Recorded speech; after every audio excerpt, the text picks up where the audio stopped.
thing we have to fear is in war, fear itself. There is no substitute for victory. Let us never negotiate out of fear.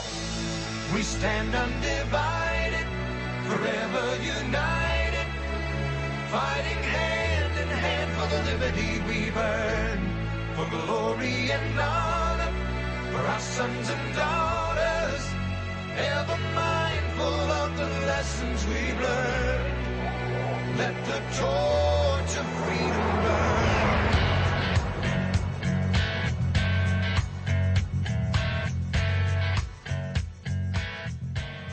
Welcome to WallBuilders Live with David Barton and Rick Green. This is the intersection of faith and politics, and there was a great, I'm not going to call it a collision. I think it was a nice merge of faith and politics in the election a few weeks ago, where, David, we had a great showing from the faith community and a great showing from folks just saying, hey, we want to get back to the founding principles that made America great. There's a much greater interest in that. We've seen that in our Foundations of Freedom Thursday programs.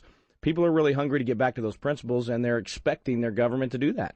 They are. And, you know, getting back to those principles, one of the things that we often talk about is how that in schools today we really don't learn those principles. I mean, one of the examples we've used is that when you look at the Declaration of Independence, we're always taught, well, that's about taxation, that representation. And yet when you read the Declaration, there's 27 grievances, not just one. And taxation, that representation, was number 17 out of the 27. And you and I both know that if we started listing off, if we were to list off 27 reasons we're ticked with progressives, we would name our really ticked off stuff at the top of the list. I mean, that would really be high up. So when taxation, that representation, is number 17 out of the 27, it didn't even make the top half of what these guys were ticked off over. But you do find 4 clauses that deal with judicial abuses and judicial activism. And so what you've got is today we're told, 35 states now are having homosexual marriage, and D.C. as well. No, only 4 states have voted to have homosexual marriage. 35 states have it because of judicial activism. But we don't talk about judicial activism being a problem that we separated from Great Britain for, that we did that so we wouldn't have activist judges. And the same thing happens if you asked, I'm going to say, if you ask 100 people out of 100 people today, I'm going to ask you a question that John Quincy Adams already answered. And the question is this. And John Quincy Adams, by the way, was a great historian. Man, his speeches are so loaded with history and the history of America and the history of the Revolution. He's just got so much on it. If I asked the question to John Quincy Adams and I said, President Adams, why was America founded? If I asked that question, what do you think his answer would be? Man, knee-jerk reaction would be, for people to live in freedom. Possibly. And if you say, okay, freedom, let's say the answer is freedom. What is the number one freedom that they wanted? Economic, obviously. Taxation. Yeah, economic freedom for sure. Religious freedom, but conscience, freedom of conscience. And I threw out economic freedom because that's what I think most people would say, because we have been taught taxation. Here's his answer. He said the transcendent and the overruling principle of the first settlers was conscience. Now, wait a minute. He's saying the number one reason that we founded America was for freedom of conscience? I don't think that's been very high up in our educational list of why America was founded. Of course, we founded it for gold and greed, and we founded it to take land from the Indians, and we founded it so we could impose slavery on every. And I don't remember that one getting covered in Schoolhouse Rocks on Saturday mornings. That's right. Yeah.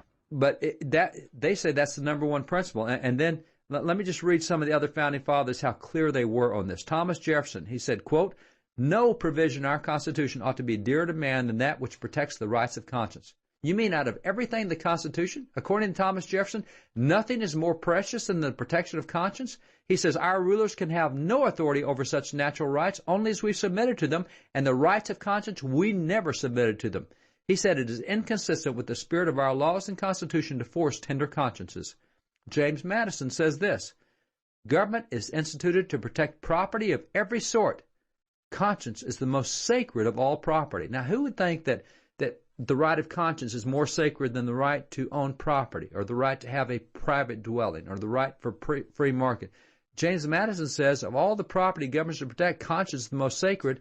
And then George Washington says we should be very cautious of violating the rights of conscience in others, ever considering that God alone is the judge of the hearts of men, and to him only are we answerable. We don't answer to government for our conscience. We answer only to God, and that's why we don't violate those rights of conscience. And yet we've got situations all over the country where people, just because of what they believe in adhering to biblical values about the definition of marriage, they don't get the right of conscience. As a matter of fact, they get fined. They are told what they will and won't do in their private home. They are told what they will and won't do on their private land regarding their conscience. And that was the number one reason for the formation. That's the number one thing government's to protect. That's, Jefferson said, no provision of the Constitution is more dear. Well, we've got today a family in New York that have actually been fined for not using their own home in which they live to have homosexual weddings in that home. Unbelievable story. Can you imagine? I mean, and this thing just keeps progressing to get worse and worse. I mean, it started with a photographer and then a baker and a florist, and now it's your own home where you sleep, where you live with your family you're going to be forced by government to use that sacred place of your family for something totally against your conscience. Man, it's just we've got to stand up against this stuff. Fortunately, this family is doing exactly that, and Alliance Defending Freedom is helping them, and we're going to talk about how you can help them as well. Back in a moment here on WallBuilders Live.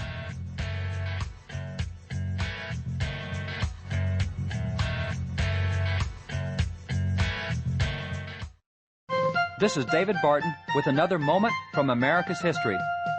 Around 1790, the infamous Thomas Paine wrote his Age of Reason, attacking religion and Christianity. Interestingly, one of the strongest defenders against Paine's attack was Benjamin Franklin. In fact, he stiffly rebuked Paine and told him, "He that spits in the wind spits in his own face." Do you imagine any good would be done by this attack against religion? Think how great a portion of mankind consists of youth who have need of the motives of religion to restrain them from vice, to support their virtue. I would advise you not to attempt unchaining the tiger, but to burn this piece before it is seen by any other person. If men are so wicked with religion, what would they be if without it? Benjamin Franklin believed that the practice of religion was one of the greatest assets of American society. For more information on God's hand in American history, contact WallBuilders at 1-800-8-REBUILD. Let the torch of freedom burn.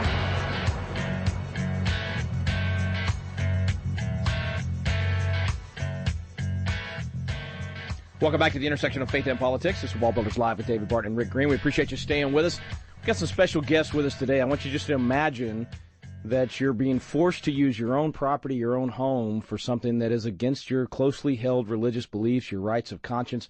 That's what's happening in the state of New York to a family there, the Gifford family, who owns a farm there that unfortunately is right in the crosshairs of a radical agenda to force people to do things against their beliefs. Cynthia and Robert Gifford are with us, and their attorney, James Trainor. Guys, thank y'all so much for joining us today. Thank you. Thanks for having us. Well, start us, I guess, first tell us a little bit about your property and what you guys do there in New York with your farm. Well, Rick, we have a small 100-acre farm in upstate New York. We're near the Albany area. We've been in the agritourism business for about 15 years. We hold a fall festival with a corn maze and pumpkin picking. And over the years, we built a barn, actually our house, and it ended up being an attractive building that couples wanted to get married in and have their reception at the farm. So we ended up in the wedding business, and it's been growing. And then in 2012, we had a woman inquire about having her wedding ceremony and reception at our place, and once it was disclosed that she and her fiance was another woman, that I explained that we did not hold wedding ceremonies on our farm, and that was due to how we believe in our faith. And since then, immediately afterwards, they filed a discrimination complaint with the Division of Human Rights for New York State. So when you have a wedding ceremony on your property, a wedding ceremony as understood for 6,000 years of history would be a wedding between one man and one woman. When you do that, I mean, it's not just a barn at, out 100 yards away from your home. It's your home that is turned into the location for this wedding, right? It's our home. It's also our backyard. It's our guest room that is being used as the bridal suite for the bride and her ladies to get married, to get ready in. So it's all at home. Yes. Well, what do the two ladies or even their attorneys or the state, what do they say in response to you when you say, look, this is against our closely held beliefs. This is just something we don't want to participate in. We're not saying they can't do it. They can go somewhere else and do it. We just don't want it to happen in our home where we are participating in it. Well, Rick, what the state and the administrative law judge held was that the entire 100-acre farm, including the barn and the Gifford's backyard, was a place of public accommodation whereby they could not discriminate on the basis of a number of different categories, including sexual orientation. And by refusing to do a wedding ceremony in their home or in their backyard, they were discriminating on the basis of sexual orientation. So they're taking the same philosophy with Obamacare that the Obama administration has taken to say you can have your beliefs in church or, well, in this case, not even in your home, but if you come into the public sector and actually participate in free enterprise, you have to leave your values and not bring them with you into the marketplace, is basically what they're saying. Well, in a sense, yes. I think it's the conflict between constitutional rights and religious beliefs, and those religious beliefs are enshrined in both the federal and state constitutions, being trumped by a state statute based on being a place of public accommodation. So in a sense, yes, it's similar to the Obamacare argument. I will note, however, that 3 days before our decision came out, the U.S. Supreme Court came out with its Hobby Lobby case, which said that small businesses could exercise the religious beliefs of their owners. And that's our case here. Different law, but the same principle applies. I wonder, let's just back up and think about this for a second. The fact that whether you're baker, florist, in this case a homeowner, and you're told you have to do a particular ceremony or participate in a particular transaction. Everybody right now is caught up in it's homosexual marriage, same-sex marriage issue. What if this was, in the same way, what if you were a black family and the KKK wanted to have a rally and on your property? Would you be forced to host that? Forced to rent out your home for that? That's what we got to get people to think outside of just same-sex marriage. The real issue here is you're being forced to participate in something that you don't agree with. Yes, we couldn't agree more in the sense that the government is forcing the Giffords to virtually adopt their version of marriage or perhaps go out of business. And no one should be in that position. No government should be bullying anyone to adopt their version of marriage when it violates their own religious beliefs. I can only imagine. You said this was in 2012, so it's been 2 years that you've had to fight and deal with this. I can only imagine what that's created in your life and just the chaos and the stress and everything else. How has it affected the business side of what you do? And I recall the baker and I believe it was Washington that was run out of business, picketing and everything else. Have you guys faced any of that? Well, Rick, we have not faced picketing, and we did have in 2012 when this first came out. It was a media circus. But at this point, I have to thank all the people that have shown support to us. We've gotten emails and phone calls, even donated to our legal fees from all across the nation. And we're really proud to know that there are people standing behind us and believe the same thing we do. We decided back in August when the decision came down and we were fined the $13,000 that the state gave us the ultimatum, either conduct all ceremonies for all or no ceremonies, and we chose the latter, and we are not doing ceremonies, no longer contracting for ceremonies. That is going to hurt the business over the next few years, since weddings are planned out, at least a year in advance. And a lot of couples do want that whole farm experience that we provide, including having their ceremony and reception on the farm. So we're already seeing consequences. This is in New York. This is in America. We're literally forcing people out of business in particular area. You're out of the business of weddings anyway. Let's start there. Based on this supposed discrimination. Jim, what's next? I mean, where do you go with this battle next? Going to get Jim Trainor's response to that question when we come back from the break. Stay with us here on WallBuilders Live.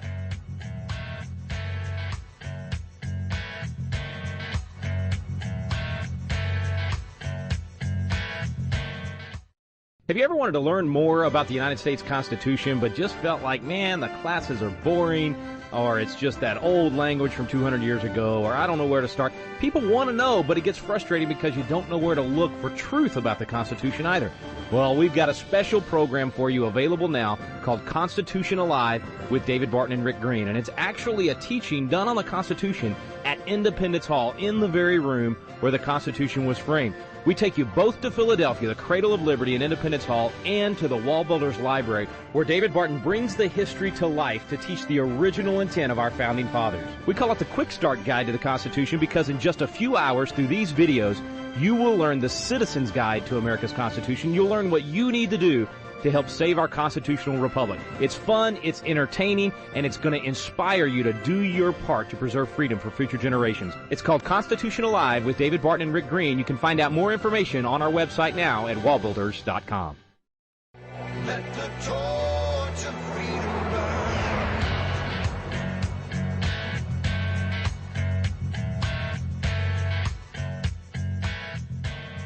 Welcome back. Thanks for staying with us here on WallBuilders Live. Our guests today, Cynthia and Robert Gifford, and their attorney, Jim Trainor. They have just been forced by the government to get out of the wedding business on their home property where folks were enjoying the use of their family farm for weddings, but because they refused to allow their home to be used for something that is against their closely held religious beliefs, they're just being forced out of business. Government forcing private citizens out of business, it blows my mind. Jim, what are the next steps in the battle? Well, we have filed an appeal in state Supreme Court that we believe it's on its way up to the appellate division, our mid-level appeals court, and we want that court to do what we asked the administrative law judge to do, but she didn't, and that is to consider the Giffords' religious beliefs, but also the time-tested constitutional rights that all Americans have to not only live out their faith, but also not to be compelled to express a message that violates their own beliefs, and that message is that we condone same-sex marriage. Cynthia, I think what you said a few minutes ago is so important for people to know that they're not standing alone when these things happen. It's happening more and more. I remember when the photographer in New Mexico, I think that was the first time it really hit my radar, this type of lawsuit and situation. And now it seems like every other week there's a new case. How much has that meant to you to hear from those people that are supporting you, so that you're not on your own out there? Well, that's keeping the faith and building up the confidence and keeping the confidence that we are doing the right thing. I know through my own faith, I know I'm doing the right thing, that we all are. But unfortunately, this is happening to other Americans across the country. And if anybody knows of this happening to someone, or if it's happening to themselves, Alliance Defending Freedom is an organization that can help them. I'm so glad you said that, because as people are listening right now, it's happening in other places, and your story helps to encourage them to stand for truth and do what's right and stand up for their rights, and then to know that you have the legal backing out there and the expertise of guys like Jim and the entire Alliance Defending Freedom team across the country. There's thousands of attorneys out there that are trained to stand with you and protect your constitutional rights. But a lot of people don't know that until someone like you stands up. So while you're encouraged by the people that have supported you, I just want to say thank you to you and Robert for standing up, because of you, others will do the same thing across the country. It's a great example for others. We need to keep this wave going, and we do need conservative Americans standing up for what our founding fathers created for us, and what the good Lord blessed this land with.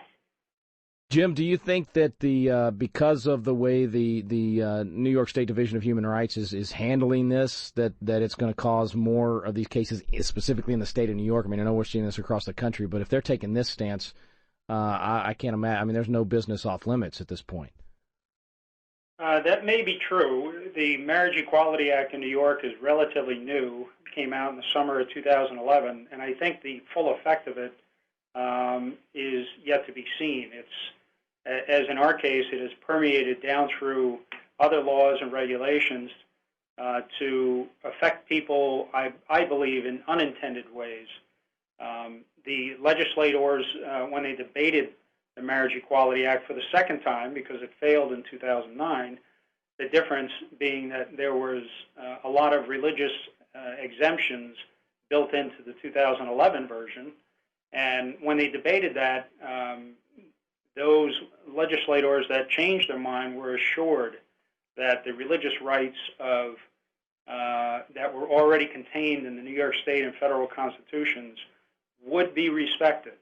We're not seeing that play out at our level. What was the Cynthia? You mentioned there's a legal defense fund where folks can support you guys in fighting this battle. Our listeners are very active. I'd like to encourage them to find out more about that. Is there a website they can go to for that? I appreciate you asking. albanyupdate.com, and there it's called the Liberty Fund. The Liberty Fund, and your place is called Liberty Ridge Farm. It's outside of Albany. In fact, I have a lot of friends out there that go up to Cooperstown every year for their boys to play in the big baseball tournament out there. Encourage them to go by Liberty Ridge Farm and stop in and encourage you guys in what you're doing, and also go to the website. So the website, tell me the website one more time. It's albanyupdate.com, and then you can click on the icon for the Liberty Fund. The Liberty Fund. Okay, and at albanyupdate.com. We'll have a link today at wallbuilderslive.com to make it easy to get over there so folks can find out more. It's an easy way to support those that are in the middle of this fight. It takes money to fight these battles, and as I mentioned earlier, just the stress and everything you guys have probably had to go through. Encourage our listeners to be praying for you as well. What else can we do to help you guys? Well, I think it's spread the word and encourage your listeners to pray for the Giffords in their battle, and we just continue to pray for the wisdom of the judges who will hear this matter in the future. No doubt, and I would also encourage all our listeners to elect public servants that are not willing to join this coercive big government run amok, as Ryan Anderson puts it, and instead elect those that understand the Constitution and protect the rights of folks like the Giffords. God bless you guys for standing strong. I'm thrilled to be able to get your story out so that it encourages others to take that same stand. Thank you all for spending time with us today. Our pleasure. Thank you. Back now with David Barton. And David, I'm encouraged. I mean, this family willing to stand up in New York, not a conservative state. I mean, of course, a bunch of the state is conservative. New York City not, but here's a couple in New York State willing to stand up, take a financial hit to stand up for what's right. Let's talk about New York State for just a moment. New York State, its first constitution was done in 1777. The original governor of New York was George Clinton. And George Clinton, if you look at the picture of the signers of the Declaration, George Clinton is sitting right there on the front row beside Sam Adams and Richard Henry Lee. And he voted for the Declaration. He voted on the 2nd and 4th of July for independence and approved the Declaration, but he never got to sign it because he was called home by his state to head the military, to head the state. He was the first governor of New York. So here's the guy who helped do the Declaration of Independence, and he never got to sign it because he had to go home and be New York governor. Now, the second governor of New York was John Jay, founding father, the original Chief Justice on the Supreme Court, the author of the Federalist Papers. And in talking about New York's original Constitution, which they did in 1777, listen what New York Governor John Jay says about the New York Constitution. He says, quote, "Adequate security under our Constitution is given to the rights of conscience and private judgment. They are by nature subject to no control but that of deity, and in that situation they are now left free. Every man is permitted to consider, to adore, and to worship his Creator in the manner most agreeable to his conscience. That's the original New York Constitution. One thing they did was made sure that you wouldn't be punished for your rights of conscience, and now look at New York today. And so here they are. Their conscience says, wait, in our own home, where we live, our place, we don't want to do homosexual weddings in our own home. That's our conscience. We answer to God for this, and that's just wrong for us.